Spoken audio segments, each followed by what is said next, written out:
माँ तेरी जय हो, तेरा ही विजय हो। माँ In Sahajayoga, we do not pay much attention to food. Only thing I feel that so much attention has been paid to food is not a correct attitude. The spirit doesn't eat at all. It's a detached. Atma is beyond. Now, when we try to say that if we eat this kind of food, Atma will be happy, that kind of Atma will be happy, is not true. For example, we say vegetarianism, which is a very common problem with people.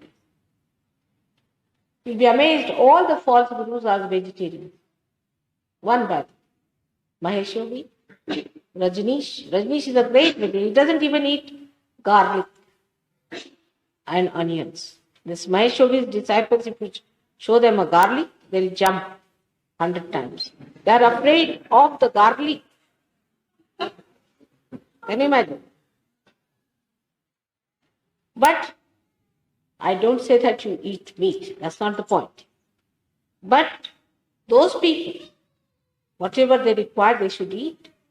But don't eat meats of animals which are bigger than you. Now what happens? How the evolution in the animals take place? Nobody has put attention to that. Supposing there are many chickens, you say, I'm not going to give realization to chickens, am I? Or to bugs, am I going to give realization, or to mosquitoes? So our attention is on these, not on the higher level of life.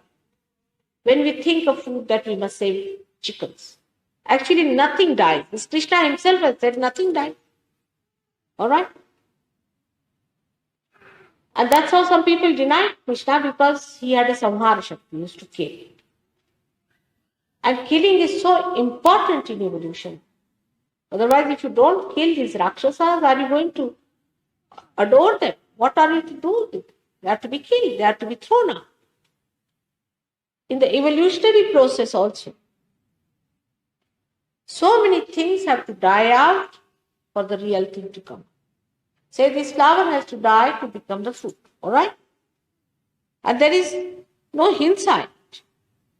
The word hinsa is so much misinterpreted that people are satisfied if they do not eat meat. It's not true. For some people, it is essential they must eat meat. Now, as you know, Sahajayoga works on the power of Shakti.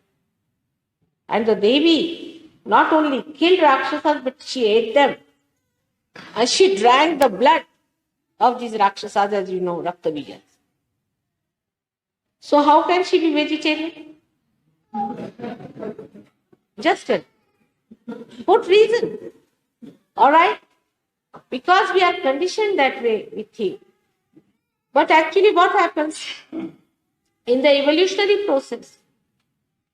When a person, say, eats chicken, not person, we should say, a higher animal. It's a lower animal, then it passes through the circle and achieves a higher life. It's absolutely, this is how evolution takes.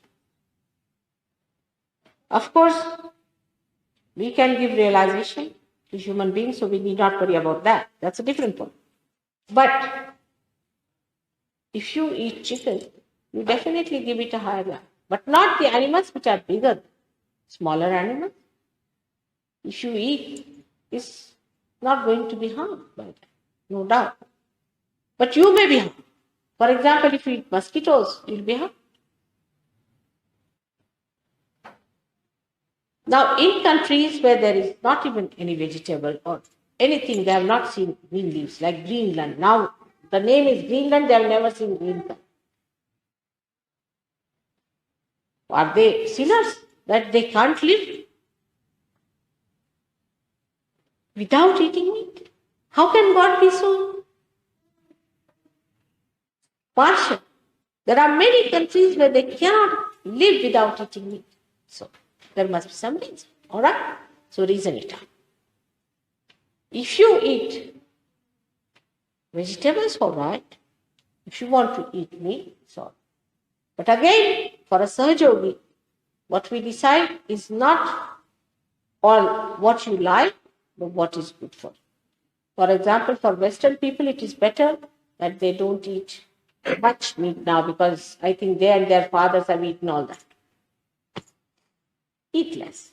They should have more carbohydrates, while vegetarians should take more proteins. If they do not like meat, they should take to other proteins because proteins are very important. If you do not take proteins in life, people suffer. In Sahajayoga, we find such people have trouble from left arm.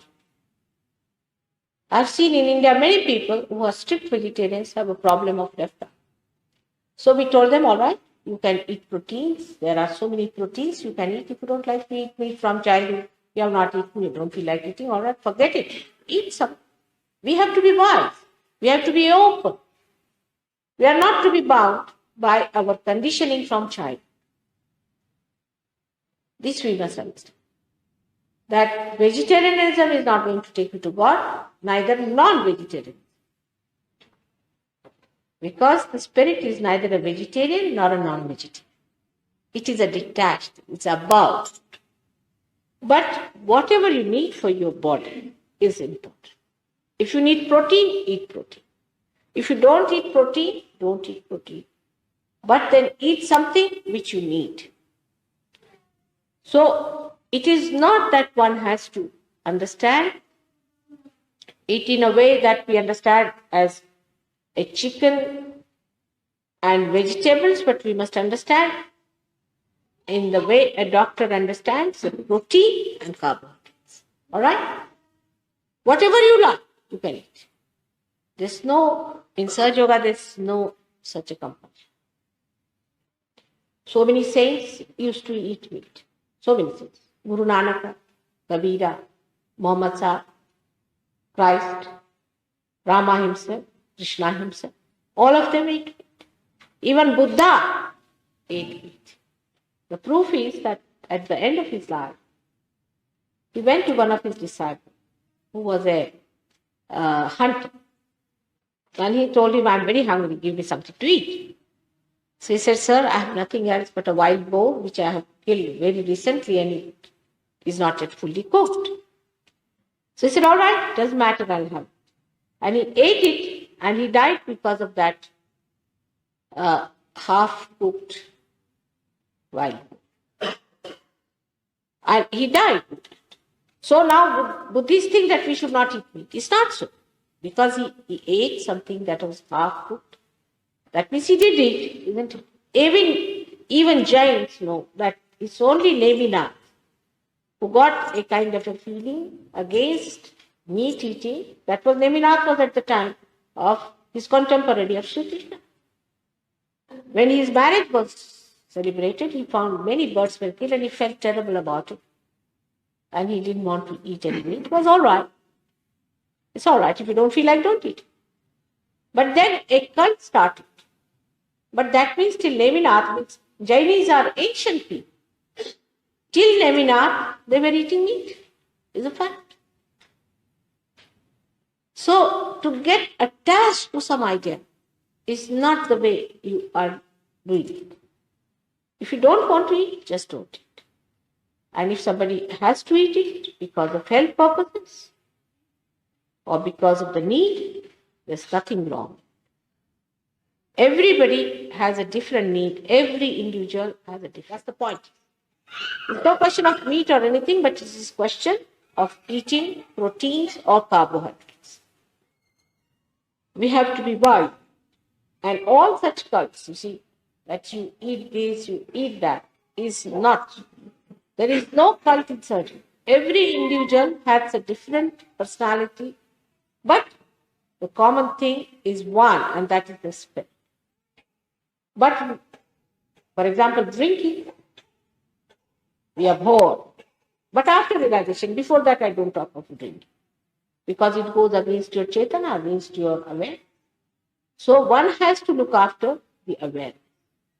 So much time has been wasted in people in deciding what to eat, what not to eat, what are they achieving, nothing. This kind of thing, to believe that such food will make us great will be false. So you don't decide on that.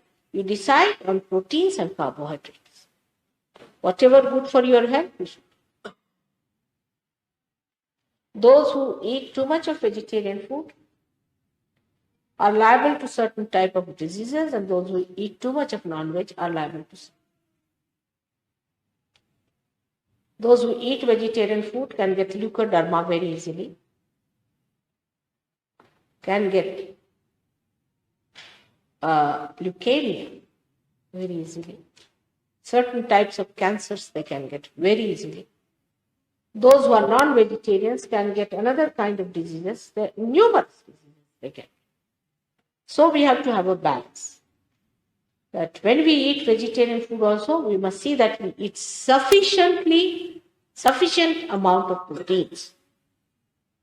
Because body has to be all right. Healthy body is the temple of God. And to temple of God, you have to keep it healthy and happy. That's the attitude.